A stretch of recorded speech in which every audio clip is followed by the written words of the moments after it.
time to rewind and check out this week's Judge Mathis Throwback. Plaintiff Mallory McMahon says a year and a half after she started dating the defendant, he started acting shady. So Mallory put a GPS tracker on his phone. Mallory claims one night she tracked the defendant and went to where he was, and she found him in his car in a compromising position with another woman. She's suing for property damages and a loan. Defendant Tremel Powell says Mallory is a good person and a good mother, but she is insecure. Tremel insists nothing happened between him and the female Mallory caught him with, and he claims he only damaged Mallory's property after Mallory threatened to damage his property. Start with you. I met Tremel in July 2015. Everything was great up until January of this year, and he would stop answering my calls. He would be gone. He would go to work and not come back in, you know, stuff like that. So people. What type of relationship had you had? It was wonderful. He was good to me and my kids, dates, everything. Exclusive relationship? Yes. Talked every day? All the time. And after, I don't know what happened in January, but everything just changed. He stopped answering the phones, doing like, you know, people would tell me stuff, but I'm more like, I want to know, I got to see for myself. People like who? Like friends that we have, you know, in common, like around each other. Ladies? Your girlfriends? Most of his guys. They wanted him. Most of his guys. Am I right or wrong? Both guys too. Oh, the guys wanted you too? No, not wanted me. And No. You are popular then. All right. Don't swing that direction. Go ahead. Okay, so after this, when everything was happening, like I said, I had to see for myself. So I put a GPS tracker on his phone, and after the last straw, he came home at 5 o'clock in the morning. Good thing I did do it because his birthday came. I had him a birthday party. He left to get liquor and never came back. I put the GPS tracker, I tracked the phone down. I pulled where he was at on the side of a road with the girl in the car, and her head was in his lap. I knocked on the window. He looked at me crazy and told me that she dropped her phone in between his legs. And you go sit there and tell.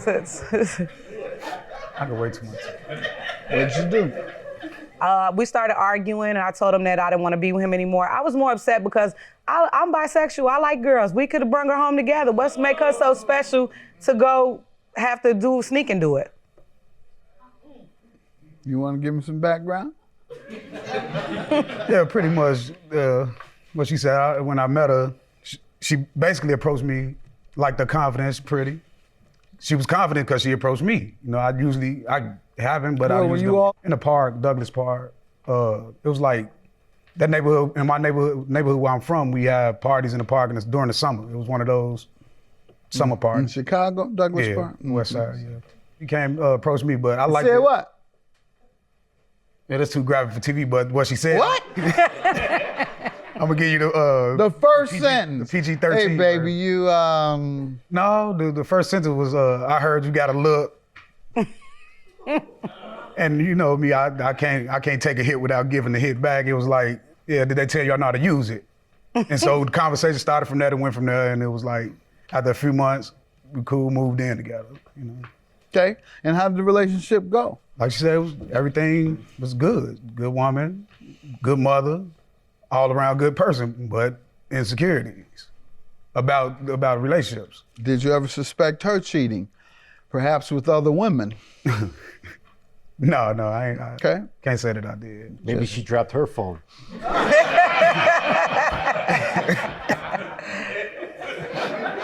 Why would I have to if I was bringing them home with me to women? What's the problem? Should be excited. Yeah, what man wouldn't love that? What make it so to have to go and do it on your own? Your Honor, she wasn't even cute, Your Honor. Her hair was a fool. I went to go get some liquor. On my way back, I saw a person I went to school with offered a ride. Now I'm maybe 4 blocks away from the apartment. I go to at the stoplight. Phone was on the charger. The center console right here. Go to reach for the phone. Now it's between the center console and the seat. It's not in my lap. Go to reach for it. I'm turning to reach for it. All I hear is boom, boom, boom, boom, boom. Look, it's this one. So you were giving her a ride, bottom line. Yeah, on my way back to where I was going. She was going the same direction, offered a ride. 5 a.m. No, it wasn't 5 a.m. this day. This day it was probably like 2. She was walking around on the street? I don't know where she was going. I On was the coming street. from the You liquor- picked up yeah, she off was on the street. Yeah. Yeah. He told me a party. He was dropping her off at a party, Your Honor. I didn't tell you that. Yes, you did. Plaintiff Mallory McMahon dated the defendant and put a GPS tracker on his phone. And one night she tracked him down and caught him in his car in a compromising position with another woman. How often would he disappear? A lot. It started happening in January. Like For I how told- long? How much time? How much of Maybe the time? 2-3 hours, sometimes 4. The last one was with the 5 o'clock. That's when Time overnight or two? No, he never overnight, but 5 o'clock in the morning is overnight. Like they said, let the sun beat you home. Never did 2 nights in a row or anything? Never 2 nights in a All row. right. It's So he's still not- fresh. All right, so he's not on crack. So maybe, but he could have had a crack head. Was the woman a crack head? She looked like it, if you ask me. Walking around on the street 2 a.m. in the morning, wondering. You don't ask her where she's coming from because you know where she's coming from is likely to be that she's coming from either the dope house or somebody that was helping her get some dope. And so, all right, what happened? After that happened, I left and told him he had to get his stuff from my house. I went home, and when I got home, he called me and said he was coming to get his things. I packed everything and put it in front of my door. And when you first, in the back of the door, when I opened the door, he came in, he pushed me through the door. I fell down. He came in, went into the kitchen where the laundry was at, took the bleach off the counter and poured it all over my carpet, then the clothes, the carpet, then went in my bathroom and kicked the faucet off the tub. He put a hole in the wall. And how did it end? I told him I was calling the police, how it always ends, and he took off out of my apartment. But then he left and he started sending me these text messages. What about the loan? The loan is for the cell phone that I got him that he was supposed to pay me back for. He signed a promissory note telling me he was going to give me the money back once he got his job. You described what happened. Yeah, I called her and told her I was coming to get my things, like I do. I'm packing everything, paperwork, pencils, everything. But anyway, I go to the door. Now she's like kind of not barricading it, but like blocking the door. So I told her, I'm getting my stuff. That's what you want me to do. I'm gonna get it and get out of here. But as I was going in, she still was trying to, I'll bring it to you. You can't carry all these bags without moving away from the door. It's 2 big bags in a book bag. So I nudged it a little bit. She stepped back, fell on her own. I didn't push her. I didn't push the door. She fell. And when I came in, she said, okay, since you want to be aggressive, you push me, I'm going to do this to your stuff, I'm going to do this to your stuff. She threatened my stuff. She actually didn't do nothing, but she threatened my stuff. So I'm thinking, I took it Threatening serious. said that. what was she gonna do? Everything you could do to her. Cut, burn, bleach, All trash. And what did happen? Now, when she said that, the bleach was out.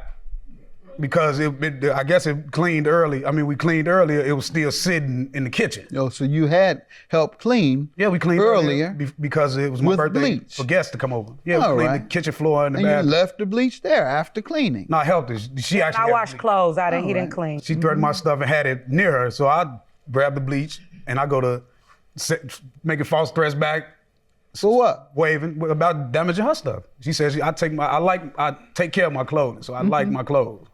So you intended to do what when you grabbed it? Nothing. It was a empty threat, but anyway, hey, but You had it. No, it's not anyway. You grabbed the bleach. You had an empty threat, and then what happened? pump faked and the top wasn't all the way on. And it did damage. Yeah. Okay, so you caused the damage. Yeah. What am I missing? Why shouldn't you pay for it? Because it was an accident, and I don't feel like I should because Because it was an accident. yeah, that's the main reason I Right. wouldn't. And had you not grabbed it and started Waving. pretending that accident wouldn't have occurred. No, I wouldn't. All right. Even if you didn't intend to damage the property, you were negligent in grabbing a bottle of bleach, waving it around, and the result is John. it spilled and damaged the property. What about the other damages? The bathroom. I was using the bathroom after I told her I got to use the bathroom before I get out of there because I got an hour train ride to where I'm going. Didn't want to drive. So My car. You're right. You weren't driving it. But go ahead, Your Honor. Go ahead. I went to use the bathroom, locked the door as I was using the bathroom. She come banging on the door. I say, let me finish using the bathroom and I leave. I unlock the door, get up, wash my hands. And as I go to open the door, she's trying to come in the bathroom too. Bathroom probably from the door to the tub, 3.5 feet. Toilet to the wall, same distance. So it's small. Now I try to walk past her. I try to get past her. Now she turned to a defensive lineman.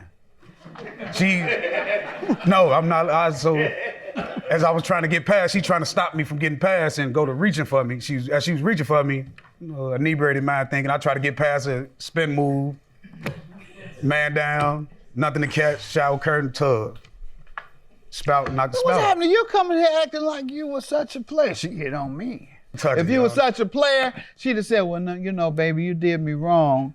But you know, I'm not gonna mess your stuff up and damage your stuff. But you know, I might have to break up with you. But you know, perhaps we can talk about it later because I think this is a bad time for both of us.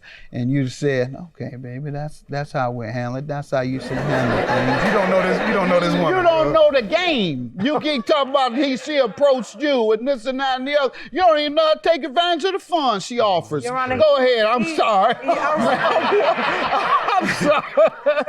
Go ahead, man. The way you learned the game. That was what part of the game you learned. There was no aggression, as you can see in the text messages that he sent to me. He was the aggressor. He was mad. Please. Plaintiff Mallory McMahon dated the defendant and put a GPS tracker on his phone.